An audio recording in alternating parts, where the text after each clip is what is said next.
വത്തക്ക കൊണ്ടുള്ളൊരു ജ്യൂസ് ഇല്ലെങ്കിൽ പിന്നെ എന്ത് നോമ്പ് തുറല്ലേ, നമ്മളെ ക്ഷീണം മാറ്റാനും അതുപോലെ തന്നെ ദാഹം മാറ്റാനും ഒക്കെ ഉള്ളതാണല്ലേ. അപ്പം നമുക്കിന്ന് മുഹബത്ത് ക സർവത്ത് ഉണ്ടാക്കിയാലോ.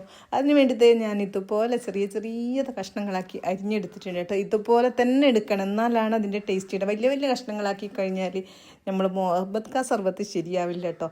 അത് ഞാനൊരു പാത്രത്തിലോട്ട് ഇതുപോലെ ഇട്ടു. കുറച്ച് പണിയൊക്കെ ഉണ്ട് ചെയ്തെടുക്കാനായിട്ട്, എന്നാലും നമ്മൾക്ക് അത് കുടിക്കുമ്പോൾ ഉള്ളൊരു സുഖമില്ലേ.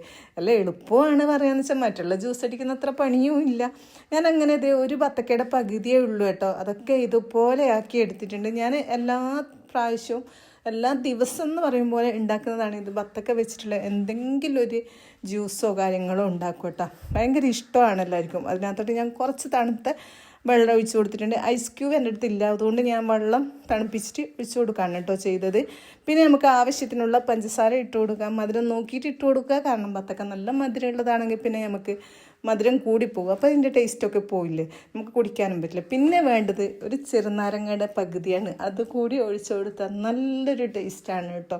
പിന്നെ കുറേ ആൾക്കാർ പറഞ്ഞു കേട്ടിട്ടുണ്ട് ബത്തക്ക ജ്യൂസിൽ ഒരിക്കലും നമ്മൾ ചെറുനാരങ്ങ പിഴിഞ്ഞ് ഒഴിക്കരുതെന്ന്. പക്ഷെ ഞാൻ ഒഴിക്കുന്ന നല്ല ടേസ്റ്റാണ്. പിന്നെ നമ്മുടെ ചിയ സീഡ്, കസ്കസ് കേട്ടോ, ഞാൻ വെള്ളത്തിൽ കുതിർത്തിട്ട് കുറച്ച് ആവശ്യത്തിലധികം തന്നെ ചേർത്ത് കൊടുത്തിട്ടുണ്ട്. പിന്നെ നമുക്ക് വേണ്ടത് പാലാണ്. ഞാൻ ഒരു പാക്കറ്റ് പാലാണ് ചേർത്ത് കൊടുക്കുന്നത്.